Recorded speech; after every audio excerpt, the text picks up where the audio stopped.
Hospital میں اگر پیدا ہو تو ہاسپٹل میں مٹھائی فوراً کی فوراً بازار سے دیسی گھی کے لڈو لا کے بانٹ دیے جاتے ہیں، نہیں صاحب بیٹا پیدا ہوا ہے مبارک ہو، چاروں طرف فون کیے جاتے ہیں مبارک ہو، گھر بعد میں آتا ہے تمام رشتہ داروں تک مٹھائی کے ڈبے پہنچا دیے جاتے ہیں مبارک ہو، لیکن اپنے گلے میں رسول کی غلامی کا پٹا ڈالنے والی قوم کا حال یہ ہے، جب بیٹی کی خوشی کی خبر سنتے ہیں مہینے گزر جاتے ہیں لیکن گھر اور محلے میں مٹھائی تقسیم کرنے کی نوبت نہیں آتی۔ آخر کیوں یہ بوجھ کیوں ہے تمہارے لیے؟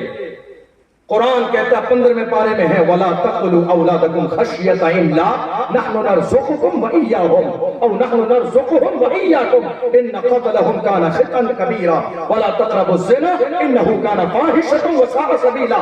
قرآن کہتا خبردار خبردار اپنی اولاد کو قتل نہ کرو، اس لیے کہ ان کے رزق کی ذمہ داری تمہاری نہیں، جس طرح ہم تمہیں رزق دیتے ہیں ویسے ہی اولاد کو رزق دینا یہ ہماری ذمہ داری ہے، ان کے رزق کی ذمہ داری تمہاری نہیں ہے۔ اللہ قرآن میں اعلان فرماتا وَلَا تَقْتُلُوا أَوْلَادَكُمْ خَشْيَةَ إِمْلَاقٍ۔ اور کیجئے اس حوالے سے اولاد کے قتل کے حوالے سے جتنا ظلم بیٹی پر حضور کے زمانے میں نہیں ہوا، اس سے زیادہ ظلم آج کی تاریخ میں ہوا ہے۔ آپ کہو گے کیسے؟ اس زمانے میں لوگ بیٹیاں پیدا ہونے دیتے تھے، میں کیا کہہ رہا ہوں آپ سمجھ کے؟ اس زمانے میں لوگ بیٹی پیدا ہونے دیتے تھے، وہ دنیا میں آ جاتی اس کے بعد جا کے دفن کیا جاتا۔ آج لوگ مشینری کے ذریعے معلوم کر لیتے ہیں بیٹا یا بیٹی، ابورشن کرا کے وہیں ختم کر دیتے ہیں، پیدا ہونے نہیں دیتے۔ یہ حال آج امت مسلمہ کا ہے، ڈاکٹروں کے ذریعے معلوم کر لیتے ہیں بیٹا ہے یا بیٹی ہے، اشارہ کر دیا نہیں بیٹا نہیں ہے بیٹی ہے۔ اس زمانے میں ظالم تھے، پیدا تو ہونے دیتے تھے، آج ہمارے لوگ پیدا ہی نہیں ہونے دیتے ہیں، ماں کے پیٹ میں ابورشن کرا کے بس ختم کرا دیا۔ خدا کے بندو تمہیں کیا سمجھ میں آ رہا ہے؟ قیامت کے دن جب تم اٹھو گے تو تمہارا نام قاتلوں کی لسٹ میں شامل کر دیا جائے گا۔ قتل ہے یہ گناہ ہے، یہ جرم عظیم ہے، یہ گناہ کبیرہ ہے جو آپ کر رہے ہیں۔ قرآن کہتا وَلَا تَقْتُلُوا أَوْلَادَكُمْ خَشْيَةَ إِمْلَاقٍ، خبردار خبردار، غریبی کی وجہ سے، محتاجی کی وجہ سے، تنگ دستی کی وجہ سے اولاد کو قتل نہ کرو۔ کھلانا پلانا یہ تمہاری نہیں ہماری ذمہ داری ہے، جس طرح تمہیں رزق ہم دیتے ہیں تمہاری آنے والی نسل کو رزق دینا بھی ہماری ذمہ داری ہے۔ میرے نبی نے یہ مزاج کیا، غور کرو، اللہ کے محبوب صلی اللہ علیہ وسلم نے فرمایا جس گھر میں شادی کے بعد جس گھر میں پہلی اولاد بیٹی ہو وہ ماں باپ دونوں خوش قسمت ہیں۔ کون کہہ رہا ہے؟ اللہ کے رسول کی زبان ہے۔ جس گھر میں پہلی اولاد بیٹی ہو وہ ماں باپ خوش قسمت ہے۔ جس گھر میں بیٹی پیدا ہو وہاں اللہ کے رحمت والے فرشتے نازل ہوتے ہیں۔ جس گھر میں بیٹی پیدا ہو اللہ ان کے رزق میں اضافہ فرما دیتا ہے۔ جس گھر میں بیٹی پیدا ہو اللہ ان کی مصیبتوں کو دور کر دیتا ہے۔ جس گھر میں بیٹی پیدا ہو اللہ غیب سے اپنے خزانوں کے دروازے ان کے لیے کھول دیتا ہے۔ یہ ساری فضیلتیں کس کے لیے؟ کہ بیٹی کے لیے ہے۔ ایک عورت کی زندگی میں 3 مرحلے، بیٹی ہے، باپ کے لیے رحمت، اب دوسرا مرحلہ آیا شادی کا۔ شادی ہو گئی، میرے نبی نے فرمایا، اور یہ جملے میرے نبی نے جانتے ہو کب ارشاد فرمایا؟ آخری وقت جب ظاہری طور پر میرے نبی پردہ فرما لینے والے تھے، وصال فرمانے والے تھے۔ آپ ذرا غور کیجئے، انسان جب دنیا سے جانے والا ہوتا ہے، جسے ہماری اور آپ کے زمان میں کہتے ہیں وصیت میں وہ کوئی غیر ضروری بات، کھانے پینے کی بات نہیں کرتا، بلکہ زندگی کی سب سے زیادہ اہم بات، زندگی کی سب سے زیادہ اہم بات وہ آخری لمحات میں کرتا ہے اپنی اولاد سے، رشتہ داروں سے۔ میرے نبی نے آخری لمحات میں جبکہ پردہ فرمانے والے تھے اللہ کے محبوب، میرے نبی نے فرمایا استوصوا بالنساء خیرا، خبردار خبردار عورتوں کے بارے میں تمہیں وصیت کر کے جا رہا ہوں، بھلائی کرنا، ان کے اوپر ذرے کے برابر ظلم نہ کرنا، اس لیے کہ اگر تم ظلم کا مزاج پیدا کرو گے تو میرے نبی نے فرمایا کما تدین و تدان، تم جیسا کرو گے ویسا ہی تمہارے ساتھ کیا جائے گا۔ عورت کے حوالے سے میرے رسول دنیا سے تشریف لے جا رہے، وصیت فرما کے جا رہے ہیں، استوصوا بالنساء خیرا، خبردار خبردار اس بیوی کے ساتھ جو تمہارے نکاح کے ذریعے تمہارے لیے حلال کی گئی، وہ ایک متعینہ وقت کے لیے بطور امانت تمہارے پاس رکھی گئی ہے، تم مستقل مالک نہیں ہو۔ آپ چھوٹی چھوٹی باتوں پر آپ دیکھ لئیے، طلاق میں کیوں ہو رہی ہے؟ چھوٹی سی بات، کپڑے نہیں دھوئے طلاق دے دی، کھانا ٹائم سے نہیں ملا طلاق دے دی، بغیر اجازت کے گھر چلی گئی طلاق دے دی۔ یہ اور بات ہے کہ نہیں جانا چاہیے، جائز نہیں بغیر اجازت کے۔ شوہر کا مقام بہت عظیم ہے، میرے نبی نے فرمایا لو آمر احدا ان يسجد لاحد لامرت المرأة ان تسجد لزوجها، میرے نبی نے فرمایا اگر اللہ کے بعد کسی اور کو سجدے کی اجازت ہوتی تو میں عورت کو حکم دیتا کہ وہ اپنے شوہر کو سجدہ کرے۔ اتنا بڑا مقام ہے ایک شوہر کا عورت کے لیے، لیکن اس کا یہ ہرگز مطلب نہیں کہ اگر کوئی عورت غلطی کر دے تو ذرا سی غلطی کی بنیاد پر طلاق دے۔ کتنے سارے لوگ آج دارالفتہ میں آتے ہیں، کہتے ہیں حضرت کوئی راستہ نکال دیجیے۔ کائے کا راستہ نکالیں کہ صاحب ہم نے اپنی بیوی کو طلاق دے دی، طلاق ہو 3 طلاق دے دی، کہیں حضرت ہم نے غصے میں طلاق دی۔ رسگلہ کھلاتے ہیں، کون طلاق دیتا ہے؟ غصے ہی میں طلاق دی جاتی ہے۔ یہ جو راستہ نکلوانے کے لیے آپ آئے ہیں، عالم راستہ نکالنے نہیں بیٹھے، جو مصطفیٰ نے راستہ بتایا تھا وہ راستہ بتانا ہے ہماری ذمہ داری۔ راستہ نیا نکالنا ذمہ داری نہیں ہے دین میں اپنی طرف سے کہ علماء راستہ نکالتے نہیں، جو مصطفیٰ نے پہلے نکال دیا ہے وہ دکھانے کی ذمہ داری ہے علماء کی، وہ دکھانے کا کام کرتے ہیں علماء اکرام۔ غور کیجئے ایک عورت کی زندگی کتنی اہم ہے۔ اللہ کے محبوب صلی اللہ علیہ وسلم نے 11 نکاح فرمائے۔ کتنے؟ 11 نکاح فرمائے میرے نبی نے۔ یہ اور بات ہے کہ دنیا ان 11 نکاح پر اعتراض کرتی ہے۔ ابھی تھوڑے سے زمانے پہلے ایک بدبخت نے حضرت عائشہ صدیقہ رضی اللہ تعالیٰ عنہا کے حوالے سے بہت زیادہ بےہودہ باتیں کی تھی، اور ہم نے اس کو جواب بھی دیا کہ تم نہیں سمجھو گے یہ بات، تم نہیں سمجھو گے میرے نبی کے نکاح کی حکمت۔ خواہش کے لیے نکاح، خواہش کے لیے نکاح، 25 سال کی عمر میں 40 سال کی 2 شوہروں سے جو بیوہ ہو اس عورت سے خواہش کے لیے نکاح نہیں کیا جاتا ہے۔ میرے نبی کی 25 سال کی عمر ہے، 25 سال کی عمر میں میرے نبی نے خدیجۃ الکبریٰ رضی اللہ تعالیٰ عنہ جو 2 شوہروں سے 2 بار بیوہ ہو چکی ہیں ان سے نکاح فرمایا، عمر بھی ان کی 40 سال ہے، بڑھاپے کی دہلیز پر قدم رکھ چکی ہے ام المومنین حضرت سیدتنا خدیجۃ الکبریٰ رضی اللہ تعالیٰ عنہ۔ مگر میرے نبی نے نکاح فرمایا، جن عورتوں سے میرے نبی نے نکاح فرمایا دراصل حال یہ تھا کہ ان کے شوہروں کو پیغمبر اعظم نے جنگ میں بھیجا تھا، اور جنگ میں وہ شہید ہو گئے، چھوٹے چھوٹے بچے گھر میں تھے، کوئی سہارا نہ بچا۔ میرے نبی نے نکاح فرما کے ان بیوہ عورتوں کو سہارا بھی دیا، عزت بھی عطا فرمائی۔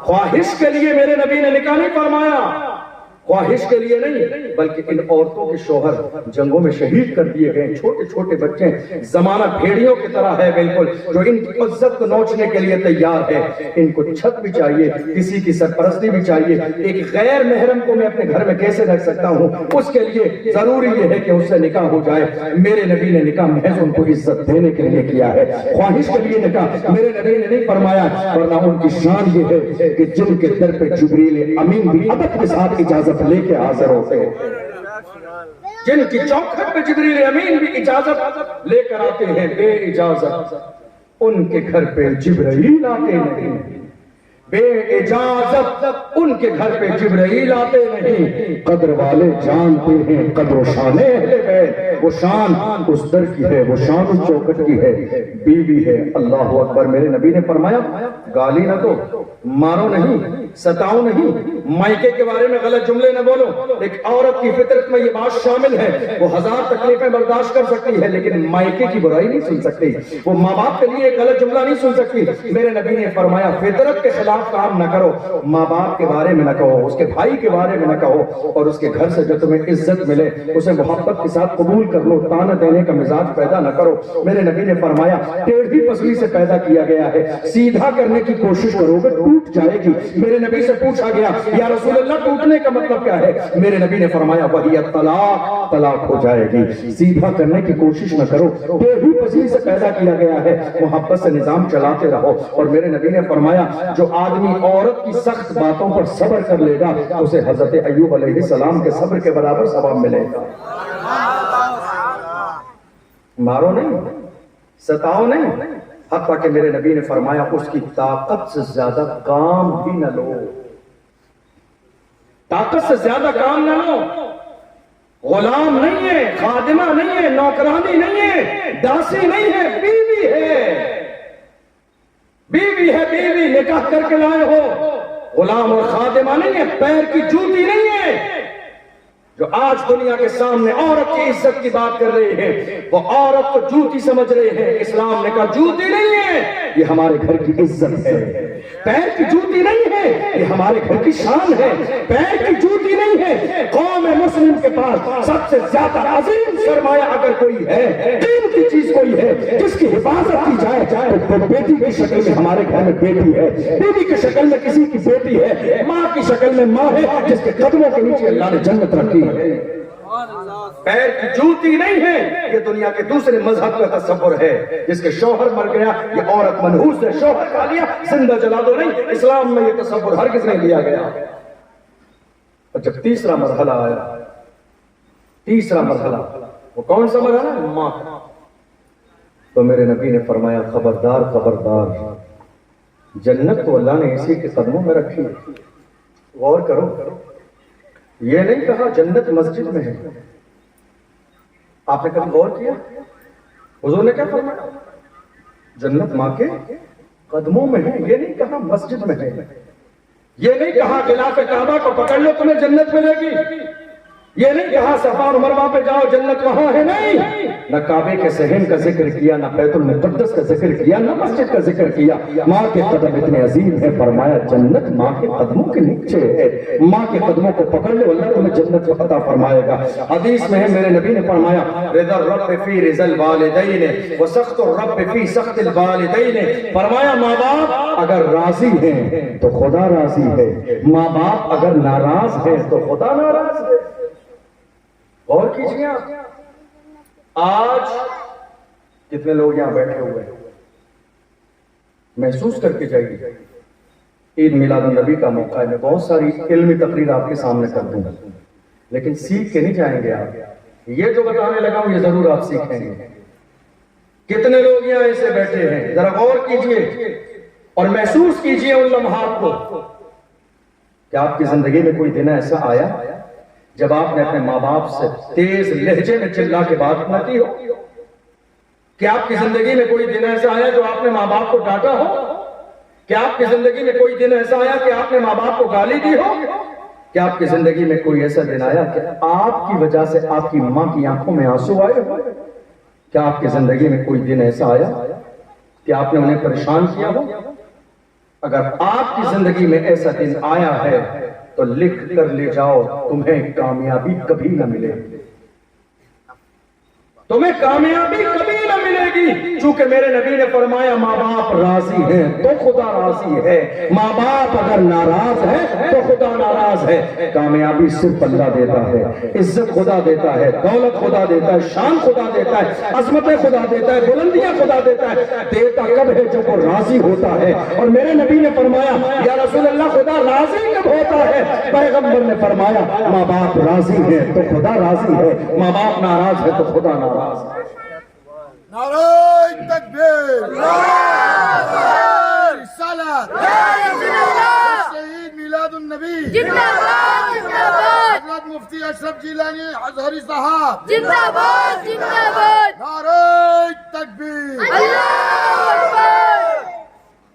آج آپ کو احساس نہیں، آج کتنے لوگ ہیں یہ اسٹیج پر جو لوگ بیٹھے ہیں ان سے پوچھئے کتنے بوڑھے ماں باپ روتے ہوئے آتے ہیں حضرت کوئی ایسا نقش بنا دیجئے، 2 سال ہو گئے ہمارا بیٹا ہم سے بولتا نہیں، ہمارا فیلڈ ایسا ہے، لوگ آتے ہیں ہمارے پاس، حضرت کوئی ایسی دعا بتا دیجئے 2 سال ہو گئے ہمارے بیٹے کا ہم نے چہرہ نہیں دیکھا۔ دوسرے ملک میں رہتا ہے؟ نہیں، ملک میں نہیں رہتا ہے، محلے ہی میں رہتا ہے، محلے ہی میں رہتا ہے، اگلی گلی میں رہتا ہے، مگر 2 سال کا زمانہ گزر گیا، آج تک ایک بوڑھی ماں نے 70 سال کے بوڑھے باپ نے اولاد کا چہرہ نہیں دیکھا۔ اس سے زیادہ بدقسمتی کی بات اور کیا ہو سکتی ہے اس کے لیے؟ یہ دور ہے آج قوم مسلم کا، غور کریں آپ۔ ہم نے تو دیکھا ہے بہت سارے لوگ جب ماں باپ انتقال کر جاتے ہیں، پھر ان کی 40ویں کی 1.25 مہینے کی نیاز دیکھ لو، کوئی بھی ایسے رنگ کا کھانا نہیں ہے جو 1.25 مہینے کی نیاز میں موجود نہ ہو۔ جس سیزن کے اندر 1.25 مہینے کی نیاز ہو، پوری مارکیٹ کا کوئی پھل ایسا نہیں ہے جو فاتحہ میں موجود نہ ہو۔ کیوں کر رہے ہو یہ کام؟ لوگ کہتے ہیں ثواب کے لیے، میں کہتا ہوں ہرگز نہیں، یہ ثواب کے لیے نہیں ہے، یہ سماج کے لیے ہے۔ یہ ثواب کے لیے نہیں ہے، یہ سماج کے لیے دکھانے کے لیے۔ یہ ثواب کے لیے نہیں ہے، یہ سماج کے لیے ہے۔ ثواب کے لیے کب ہوتا؟ وہ زندہ تھی، اسے تم نے 20 رنگ کے فروٹ اکٹھے نہ کرتے، چٹنی سے روٹی کھلا دیتے، خوش ہو کے دعا دے کے جاتے، دنیا بھی کامیاب ہو جاتی، آخرت بھی کامیاب ہو جاتی۔ وہ زندہ رہی، بھوکی تھی، وہ پیاسی تھی، وہ پریشان تھی، اس کا دامن پھٹا ہوا تھا۔ تم نے پوری سال چہرہ موڑ کر کبھی اس کی طرف محبت سے نہ دیکھا۔ آج اس کے لیے پوری مارکیٹ کے پھل لا کے تم نے سجا دیے۔ کس کے لیے ہے؟ ثواب کے لیے نہیں، نہیں، یہ ثواب کے لیے نہیں، یہ سماج کے لیے ہے۔ یہ سماج کے لیے ہے، سماج کے لیے، ثواب کے لیے نہیں ہے۔ آج تو ہمارے یہاں نیازوں میں کمپٹیشن چل رہی ہے، 1.25 مہینے کی نیاز میں کمپٹیشن۔ اس نے 10 خون لگائے تھے، ہم 20 خون لگائیں گے ماں کے لیے۔ میں کہتا ہوں تم 1 خون بھی نہ لگاؤ، خالق قل هو اللہ 3 بار پڑھ کے ماں کے ایصال ثواب کے لیے کر دو، وہ بھی کافی ہے۔ لیکن زندہ رہے، خبردار چلاؤ نہیں، ڈانٹو نہیں، مارو نہیں، گھر سے نہ نکالو، دل نہ توڑو، اس کی آنکھوں میں آنسو نہ لاؤ۔ اس کا دل اتنا نرم ہے، تم 1000 بار بھی گالی دے کے اس کے قدموں میں جا کے بیٹھ جاتے ہو، معافی نہ بھی مانگو، وہ پھر بھی سمجھ لیتی ہے کہ شرمندہ ہے، وہ دل سے تمہاری غلطیوں کو معاف کر دیتی ہے۔ ماں ہے، ماں۔ دنیا کے اندر بے شمار محبتیں ہیں، لیکن ہر محبت کے اندر کوئی نہ کوئی غرض شامل ہے۔ ایک عورت طلاق کیوں مانگتی ہے؟ ایک عورت طلاق کیوں مانگتی ہے؟ ایک عورت آئی، کہا میرے شوہر مجھے خرچہ نہیں دیتا ہے، میرے شوہر 3 مہینے سے پیسے نہیں دیے خرچے کے لیے، شادی کو کتنے سال ہو گئے؟ 20 سال، جب سے صحیح رہتے تھے، بالکل صحیح رہتے تھے، اب کیا دقت ہے کہ 3 مہینے ہو گئے مجھے خرچہ نہیں دیا۔ پھر آپ کیا چاہتی ہیں؟ میں چاہتی ہوں شوہر سے دوری بنانا۔ کیوں؟ چونکہ میری خرچہ نہیں اٹھاتا۔ کب سے نہیں؟ 3 مہینے سے نہیں، شادی کا وہی 20 سال پہلے۔ میں حیران ہوں، 20 سال سے ذمہ داری اٹھانے والا شوہر آج ذرا کاروبار نہیں چل رہا تھا، آج ذرا پریشانی کے دور سے گزر رہا تھا، 2 سے 3 مہینے کا زمانہ گزرا، ذرا خرچے پانی میں کمی آ گئی، تو یہ عورت ہے جو بیوی ہے، جو طلاق لینے کے لیے تیار ہے، یہ اس کی محبت ہے۔ پوچھو اس بوڑھی ماں سے جو 70-80 سال کی عمر میں انتقال کر کے چلی گئی، اس ظالم کی شادی 25 سال کی عمر میں ہوئی، 25 سال کی عمر سے 70-75 سال کی عمر تک 1 روپیہ کبھی ماں کو نہ دیا، مگر خبردار کبھی اس نے شکوہ نہ کیا، کبھی گالی نہیں دی، کبھی بددعا نہیں کی، کبھی رشتہ نہ توڑا۔ تم گالی دیتے رہے پھر بھی تمہیں دعائیں دیتی رہی، تم مارتے رہے پھر بھی دعائیں دیتی رہی، تم منہ موڑتے رہے پھر بھی چہرہ موڑ کے تمہارا دیکھتی رہی۔ یہ ماں کی ممتا ہے۔ غور کرو، دنیا میں صرف ایک محبت ہے جس کے اندر کوئی غرض نہیں ہے، وہ ایک محبت ہے جس میں کوئی غرض شامل نہیں ہے، وہ ایک محبت ہے جس میں کوئی دکھاوا نہیں ہے، وہ ایک محبت ہے جس میں کوئی ذرے کے برابر لالچ نہیں ہے، وہ ماں کی محبت ہے۔ وہ ماں کی محبت ہے، صرف ماں کی محبت۔ آج آپ سوچ رہے ہیں، ہمارے یہاں دیکھا جاتا ہے بہت سارے لوگ دوسرے شہروں میں کاروبار کرتے ہیں، ان کے ماں باپ پریشان ہوتے ہیں، بوڑھے ہوتے ہیں، بیمار ہوتے ہیں، بستر موت پر ہوتے ہیں۔ ایسی بھی اولاد ہے، محلے والے رشتہ دار بار بار فون کرتے ہیں، ماں باپ تمہارے بستر پہ ہیں، تمہیں یاد کر رہے ہیں۔ لوگ آتے نہیں ہیں دیکھنے کے لیے، کتنے لوگ ایسے جو بہانہ بنا دیتے ہیں، سیزن چل رہا ہے، بچوں کی پڑھائی کا مسئلہ ہے، ہم بعد میں آ جائیں گے، وہ اس انتظار میں رہتے ہیں، بوڑھے ہیں، بستر موت پر ہیں، ابھی جائیں پھر 4 دن بعد انتقال کی خبر آ جائے گی، پھر جانا پڑے گا، اس سے بہتر ہے کہ انتقال کی خبر آ جائے اکٹھے ایک ساتھ ہی جائیں۔ ایسی بھی اولاد آج ہے موجود دنیا میں۔ بیٹا کہاں رہتا ہے؟ کیرلا، بیٹا کہاں رہتا ہے؟ اندور، بیٹا کہاں رہتا ہے؟ سورت گجرات، بیٹا کہاں رہتا ہے؟ ممبئی۔ 1 مہینے سے زیادہ ہو گیا باپ کے جنازے، بستر موت پر پڑا ہوا ہے، بیمار ہے، پریشان ہے، بھائی نے، بیٹی نے، سب نے، رشتہ داروں نے فون کر دیے باپ بیمار ہے، آتے آتے کرتے ہوئے 1 مہینہ گزار دیا۔ آج جب انتقال ہو گیا، اب خبر دی جا رہی ہے باپ کا انتقال ہو گیا۔ جس کو 1 مہینے سے فون کیا جا رہا تھا آ کے دیکھ لو بوڑھے باپ آنے کے لیے تیار نہیں تھا، سیزن اور کاروبار کے نام ہے۔ اب جب انتقال ہو گیا ماں کا یا باپ کا، شہزادے صاحب تشریف لا رہے ہیں، جنازہ کبھی 4 دن رکھا جاتا، برف کی سلی لگا لگا کے، 2 دن 24 گھنٹے 48 گھنٹے برف کی سلی لگا لگا کے رکھا جا رہا۔ کس کے لیے؟ اس ظالم کے لیے، زندہ رہی، اس کے نام کی تسبیح پڑھتی رہی، مگر 1 دن کے لیے وقت نکال کے چہرہ دیکھنے نہیں آیا۔ 3 دن ہمارے یہاں جنازے رکھے جا رہے ہیں، 3 دن 4 دن برف کی سلی لگا کر جنازے رکھے جا رہے ہیں۔ برف کی مشین آنے لگی ہے آج کل، جس میں رکھ دیتے ہیں، حالانکہ اس میں رکھنا جائز نہیں ہے۔ شریعت کا حکم یہ ہے انتقال ہو جلد سے جلد اس کو قبر میں پہنچاؤ، اس کی لاش کو رکھ کے سکھاؤ مت۔ قبر کے بارے میں میرے نبی نے فرمایا قبر پر پیر نہ رکھو، نہ تم قبر والوں کو تکلیف دو، نہ قبر والے تمہیں تکلیف دیں۔ غور کرو، کیا اس کے جسم کو تکلیف نہیں ہوگی جس انداز میں تم برف کی سلیاں لگا رہے ہو، جس انداز میں اگر آپ کی اے سی تھوڑی سی زیادہ چل جائے، رات کو نیند نہیں آتی ہے، کمبل کی بلینکٹ کی ضرورت اٹھ کر بند کرتے ہو، وہ بھی تو ایک جسم ہے۔ یہ اور بات ہے کہ حرکت دل کی روک لی گئی ہے، مگر جسم تو ہے۔ میرے نبی نے فرمایا اس کے جسم کو تکلیف نہ ہو۔ برف کی سلی لگا لگا کر 4 دن رکھا جا رہا ہے، کس کے لیے؟ اس ظالم کے لیے۔ جب زندہ رہی تو آ کے 1 منٹ ملاقات نہ کی، جب زندہ رہی تو کھانا نہ دیا، جب زندہ تھی تو لباس نہ دیا، جب زندہ تھی تو ملنے نہ آیا۔ آج اس کے انتقال کے بعد میں 4 دن اس کے جنازے کو رکھ کے انتظار کر رہے ہو۔ وہ آئے گا، چہرہ دیکھے گا، کیا کر لے گا؟ وہ آئے گا، آ کر چہرہ دیکھ لے گا، کیا کر لے گا؟ زندہ پہ اگر چہرہ دیکھ لیتا، اب تو وہ دنیا سے جا چکی ہے، زندہ پہ اگر چہرہ دیکھ لیتا، میرے نبی نے ارشاد فرمایا جو ماں باپ کا محبت سے 1 بار چہرہ دیکھتا ہے، اللہ اسے 1 مقبول حج کا ثواب عطا فرماتا ہے۔ زندہ تھی چہرہ دیکھ لیتا، اللہ 1 مقبول حج کا ثواب عطا فرماتا۔ تب دیکھا نہیں جب زندہ تھی، جب سلام نہ کیا، کلام نہ کیا، ملنے نہ آیا، بیٹھا نہیں، رشتہ نہ رکھا، سارے رشتے توڑ دیے۔ آج مرنے کے بعد اس کو رکھا جا رہا ہے۔ اور میں نے کتنے جنازے ایسے بھی دیکھے، کتنے جنازے میں نے ایسے بھی دیکھے ہیں جن کا حال یہ ہے 3 دن تک جنازہ رکھا رہا، اور جب بیٹا آیا جنازے کی نماز کے لیے اجازت مانگی گئی تو صاحب شہزادے صاحب کو تلاش کیا جا رہا ہے کہ ہیں کہاں، صف میں نہیں ہے، نماز جنازہ کی صف میں نہیں ہے، تلاش کیا جا رہا ہے۔ امام صاحب پڑھیں، اجازت دو، نماز پڑھائیں، کون ہے ولی ذمہ دار؟ ڈھونڈ کے لایا جا رہا ہے، شہزادے صاحب پیچھے کھڑے ہوئے ہیں، نماز پڑھا دیں، پڑھا دو۔ کیوں آپ نہیں پڑھیں گے؟ تمہارے لیے تو 4 دن سے ماں کا جنازہ روکا گیا، تم نہیں پڑھو گے؟ کہ نہیں صاحب میں پاک نہیں ہوں۔ یہ حال آج امت مسلمہ کا ہے،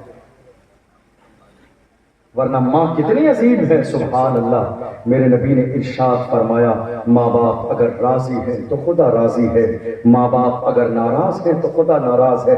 آپ کو معلوم ہے یہاں بیٹھنے والے کتنے لوگ ایسے ہوں گے جنہیں بہت سارے باباؤں نے گمراہ کر دیا ہوگا، کاروبار نہیں چل رہا ہے آپ کا، بزنس نہیں چل رہا ہے آپ کا، دکان میں خیر و برکت نہیں ہے، کتنے سارے باباؤں نے گمراہ کر دیا ہوگا، نہیں کسی نے بہت کرنا کرا دیا ہے تمہارے لیے، کام چلے گا ہی نہیں، ایسا ہے یا نہیں؟ یہ اندھ وشواس آج قوم مسلم کے اندر پھیلتا چلا جا رہا ہے. ارے خدا کے بندو تم اس چکر میں پڑے ہو, ہمارا کاروبار نہیں چل رہا, بزنس نہیں چل رہا ہے. کسی نے ہمارے لیے کیا کرا دیا؟ کسی نے تمہارے لیے کچھ بھی نہیں کرایا. قرآن سے پوچھا تمہارے کاروبار میں خیر نہیں, برکت نہیں, ترقی نہیں, خوشحالی نہیں, تمہاری زندگی بہتر نہیں. قرآن سے پوچھو. قرآن کہتا ہے وَمَا أَصَابَكُم مِّن مُّصِيبَةٍ فَبِمَا كَسَبَتْ أَيْدِيكُم. قرآن کہتا ہے تمہاری زندگی میں جو پریشانی ہے یہ تمہارے ہاتھوں کا کیا دھرا ہے, جو تم نے کیا ہے. تم نے ایک وقت کی نماز نہ پڑھی, پھر کہتے ہو خیر و برکت نہیں ہے. تم نے ماں باپ کا احترام نہیں کیا, پھر کہتے ہو خیر و برکت نہیں ہے. تم نے رمضان کے مہینے میں یا سال میں جب بھی تمہارا نصاب مکمل ہوا 2.5% تم نے مال کی زکات نہ دی, پھر کہتے ہو خیر و برکت نہیں ہے. تم نے خیرات نہ کی, پھر کہتے ہو خیر و برکت نہیں ہے. نہیں, کسی نے کچھ نہیں کرایا, سارا کیا دھرا تمہارا ہے. قرآن کا حکم ہے سال میں ایک بار جو تم نے مال کمایا پورے سال اس پر 2.5% زکات دینا ہے آپ کو. مسلمان دے رہے ہیں زکات؟ زکاتیں نہیں دی جا رہی ہیں. اگر سارے مسلمان جن کو اللہ نے مال و دولت دیا ہے وہ ایمانداری سے 2.5% زکات نکال دیں تو ہماری قوم مسلم میں کوئی بھی شخص غریب نہ رہے. اگر مسلمان ایمانداری سے زکات نکال دے تو ہماری قوم کا ایک گھر بھی ایسا نہ رہے کہ جس میں شام کو چولہا نہ جلے. ہماری قوم کے اندر کوئی ایسا بچہ نہ رہے 10 سال کا جو جا کے ہوٹل پہ برتن مانجے, بلکہ وہ بچہ بھی اسکول میں نظر آئے. اگر ہماری قوم کے لوگ 2.5% ایمانداری سے زکات نکال دیں. اللہ کے محبوب صلی اللہ علیہ وسلم نے ارشاد فرمایا صدقہ کیا کرو. الصدقۃ یرد البلاء.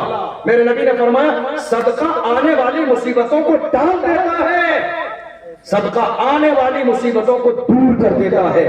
ہمارے یہاں صدقہ دیا کب جاتا ہے؟ جب بندہ ہاسپٹل پہنچ جاتا ہے, جب وینٹیلیٹر پہ پہنچ جاتا ہے, جب ڈاکٹر جواب دے دیتے ہیں, جب زندگی اور موت کی کشمکش میں ہوتا ہے, جب روح نکلنے والی ہوتی ہے, جب سانسیں چلنے والی ہوتی ہیں, جب دنیا کی کوئی دوا کارگر نہیں ہوتی ہے, جب کوئی وظیفہ کارگر نہیں ہوتا ہے, تب مسلمان کو شعور آتا ہے کہ ہم ذرا سا 150 روپے صدقہ کسی غریب کو دے دیں تاکہ بلائیں ٹل جائیں. میرے نبی نے فرمایا الصدقۃ یرد البلاء. صدقہ دینے کی عادت ڈالو, صدقہ دینے کی عادت ڈالو گے مصیبتیں تمہارا دروازہ چھوڑ کے آگے نکل جائیں گی. مصیبتیں تمہارا دروازہ چھوڑ کے آگے نکل جائیں گی. خبردار خبردار, تم نے رسول اللہ کے دین پر, شریعت پر عمل کر لیا, پریشانی تمہارے دروازے پر ہر کسی نہیں پہنچے گی.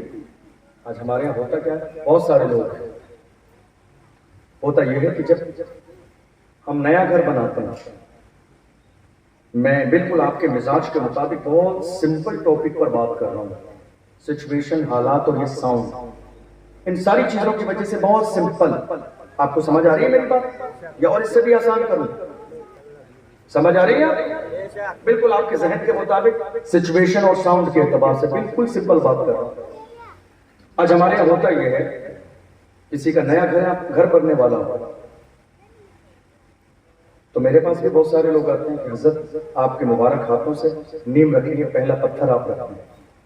ان علماء کے پاس بھی آتے ہوں, مجھے دوسروں کا پتہ نہیں, لیکن میں اپنے بارے میں بتاؤں, اگر 100 لوگ بھی میرے پاس آتے ہیں تو 95 لوگوں کو معذرت کر لیتا ہوں. جاتے ہی نہیں. نہ جانے کا مطلب یہ غرور اور تکبر نہیں ہے. نہ جانے کا مطلب یہ, میں ان سے کہتا ہوں خدا کے بندو, جب اللہ نے تمہیں گھر بنانے کے قابل بنایا تو نیم کا پتھر مجھ سے مت رکھواؤ. مجھ سے زیادہ برکت والے ہاتھ تمہارے گھر میں تمہاری ماں کے ہیں. مجھ سے زیادہ برکت والے سب سے بڑا پیر تو تمہارے گھر میں تمہاری ماں ہے. سب سے بڑا پیر تمہارے گھر میں تمہارے بڑے باپ ہیں, جنہوں نے پوری زندگی قربانی دی ہے تمہاری خوشیوں کے لیے. آج تمہارے لیے حضرت اہم ہے, میں منع نہیں کرتا ہوں, حضرت بھی اہم ہونا چاہیے, لیکن سب سے زیادہ اہم گھر کے اندر جو ہے ماں باپ ہونا چاہیے. اگر تمہارے گھر میں تمہارے بوڑھے ماں باپ زندہ ہیں تو ان کے سامنے ایسے رہو کہ وہ آقا ہیں, تم غلام ہو. اگر تمہارے گھر کی سچویشن یہ رہی تو یقین جانو تمہاری دنیا بھی خوشحال گزرے گی, آخرت بھی بہتر رہے گی. بہت سارے جوان آج اپنے ماں باپ سے بغاوت کرتے ہیں. میں کہتا ہوں کوئی بات نہیں, میرے نبی نے ارشاد فرما دیا پہلے ہی, کما تدین و تدان, تم جیسا کرو گے ویسے ہی ہوگا تمہارے ساتھ. آج تمہاری شادی ہو گئی, ایک چھوٹا سا بچہ ہے, ماں باپ کو گالی ستانے دینے سے پہلے ظلم اتنا ہی کرنا جتنا برداشت کر سکتے ہو، اتنا ہی ظلم کرنا اپنے ماں باپ پر جتنا تم برداشت کر سکتے ہو، اور جتنا تم برداشت نہیں کر سکتے اتنا ظلم اپنے ماں باپ پر خدا را ہرگز نہ کرنا۔ سب سے زیادہ اہم ہماری زندگی میں ہمارے ماں باپ، سب سے زیادہ پرسنالٹی جو امپورٹنٹ ہے ہماری لائف میں وہ ہمارے ماں باپ ہیں۔ ہم تو نئی گاڑیاں لیتے ہیں، ہمیں اجمیر شریف جانا ہوتا ہے، ہم کہتے ہیں نہیں سب سے پہلے ہم پیر صاحب کو نئی گاڑی میں بٹھا کے اجمیر لے جائیں گے۔ میں کہتا ہوں پیر صاحب سے پہلے بھی جو بڑے پیر صاحب گھر میں تمہارے ماں باپ موجود ہیں ان کو بٹھا کے لے جاؤ، غریب نواز بھی خوش ہو جائیں گے، تمہارے ماں باپ بھی خوش ہو جائیں گے۔ کتنے لوگ ایسے ہیں آج جنہوں نے ماں باپ سے رشتے توڑ لیے، 2 سال 4 سال 6 سال 10 سال ہو گئے، کیا کہا رہے ہیں اجمیر شریف؟ کوئی چھٹی شریف چھوٹتی نہیں ہے، کوئی ایک چھٹی شریف چھوٹتی نہیں ہے۔ بڑی اچھی بات ہے، اللہ آپ کو سلامت رکھے اس در کی غلامی کے لیے۔ ہم تو فخر کے ساتھ کہتے ہیں ہم غریب نواز کے غلام ہیں، لیکن مشن غریب نواز کیا ہے وہ سمجھنے کی ضرورت ہے۔ آپ نے 10,000 کی چادر غریب نواز کی چوکھٹ پہ چڑھائی، لیکن یاد رکھو تمہاری چادر کی ضرورت غریب نواز کو نہیں، سب سے زیادہ ضرورت تمہاری چادر کی تمہارے گھر میں بوڑھی ماں کو ہے۔ غریب نواز کو تمہاری چادر کی ضرورت نہیں ہے، یہ چادریں مجاوروں کے لیے ہیں، غریب نواز کے لیے نہیں ہے۔ یہ ہے بات صحیح نہیں ہے؟ یہ بات صحیح ہے یا نہیں ہے؟ کیا تمہاری چادر کے محتاج ہے میرے غریب نواز؟ ارے پورے ہندوستان کو جس کی چوکھٹ کا صدقہ ملتا ہو وہ تمہاری چادر کے محتاج کیسے ہو سکتے ہیں؟ پورا ملک جس چوکھٹ کا صدقہ کھاتا ہو وہ ہماری چادر کے محتاج کیسے ہو سکتے ہیں؟ نہیں، یہ ہمارے دل کی تسلی کے لیے ہے۔ وہاں چادر چڑھانے سے پہلے گھر میں بوڑھی ماں موجود ہے اس کو چادر دو، بوڑھے باپ موجود ہے اس کو چادر دو۔ ہمارے جوانوں کا حال یہ ہے، اگر کسی کمپنی یا فیکٹری میں کہیں جاب کرتے ہیں 10,000 روپے پہ مہینے میں جب سیلری آتی ہے، ہمارے جوانوں کا حال یہ ہے 8,000 روپے اپنی جیب میں رکھتے ہیں، 2,000 روپے ماں کو لا کے لاتے ہیں، اور پورے مہینے کی ذمہ داری راشن کی بوڑھی ماں کی ہے، اور 10,000 روپے تمہاری جیب میں ہیں۔ کس کے لیے خرچ کر رہے ہو؟ ہوٹلوں میں پارٹیاں چل رہی ہیں دوستوں کے لیے؟ خبردار خبردار، جن دوستوں کے لیے تم اڑا رہے ہو، راتوں رات جاگ رہے ہو، علی سے پوچھو دوست کسے کہتے ہیں۔ حضرت علی نے فرمایا دوست وہ نہیں جو تمہیں جہنم کے راستے پہ لے جائے، دوست وہ ہے جہنم کے راستے سے کھینچ کر تمہیں جنت کے راستے پہ چلا جائے۔ دوست وہ نہیں ہے جو تمہیں ڈی جے کی پارٹی میں لے جائے، دوست وہ نہیں ہے جو شراب کی بوتل لینے کے لیے چلا جائے، دوست وہ نہیں ہے تمہیں جو عیاشی کرنے کے لیے تمہیں لے جائے، نہیں، وہ دوست ہو ہی نہیں سکتا۔ حضرت علی نے فرمایا ہاں حضرت علی وہی ذات جو آج ہر جوان کے دل کی دھڑکن بنے ہوئے مولا کائنات۔ ہماری زبانوں پر علی کا ذکر ہے، شاہ مردہ شیر یزدہ قوت پروردگار، لا فتح الا علی لا سیف الا ذوالفقار، وہی رسول اللہ کے داماد، صحابی رسول، داماد رسول، امیر المؤمنین حضرت سیدنا علی رضی اللہ عنہ وہی فرماتے دوست وہ نہیں ہے جو جہنم کے راستے پہ لے جائے، دوست وہ ہے جو تمہیں جنت کے راستے پہ لے جائے۔ آج 4 بیٹے ہیں، 4 بیٹے گھر میں، تو بوڑھے ماں باپ میں بٹوارا چل رہا نہیں صاحب، 1 ہفتے رکھوں گا اس سے زیادہ نہیں رکھوں گا۔ یہ بٹوارا ہے یا نہیں؟ ایسی مثالیں ہیں یا نہیں آپ کے سامنے؟ 4 بیٹے ہیں، بوڑھے ماں باپ میں بٹوارا چل رہا نہیں، 1 ہفتے سے زیادہ اپنے گھر پہ رکھ کے کھانا نہ کھلاؤں گا۔ اللہ اکبر۔ اس غریبی کے دور میں بوڑھے ماں باپ نے 4 بچے پال لیے، یہ 4 مل کر 2 بوڑھے ماں باپ کو 2 وقت کی روٹی کھلانے کے لیے تیار نہیں ہے۔ خدا را شرم کرو شرم، تم نے جن ماں باپ کے دل دکھائے ہیں، بے عزتی کی ہے، آج کی زندہ ہے تمہاری نگاہوں کے سامنے ہے، تمہیں احساس نہیں ہے۔ کل وہ دن تمہاری زندگی میں ضرور آئے گا جب زمانے کا ہر چہرہ تمہاری نگاہوں کے سامنے ہوگا، نہیں ہوگا تو بوڑھی ماں کا چہرہ نہ ہوگا، نہیں ہوگا تو بوڑھے باپ کا چہرہ نہ ہوگا، ساری انجمن سجی ہوگی، سارے چہرے ہوں گے، روشنیاں ہوں گی، شادی میں، بیاہ میں، محفل میں، پارٹی میں، ولیمے میں، عقیقے میں، ہر چہرہ خاندان کا تمہیں نظر آئے گا۔ اگر نظر نہیں آئے گا تو بوڑھی ماں کا چہرہ نظر نہیں آئے گا، بوڑھے باپ کا چہرہ نظر نہیں آئے گا۔ اس دن تمہیں احساس ہوگا، کہو گے کاش کہ میری ماں زندہ ہوتی، کاش کہ میرا بوڑھا باپ زندہ ہوتا۔ جہاں کوئی سننے والا نہیں، جہاں کوئی دعا کرنے والا نہیں، یا کوئی تسلی دینے والا نہیں، جہاں کوئی غم بانٹنے والا نہیں، وہ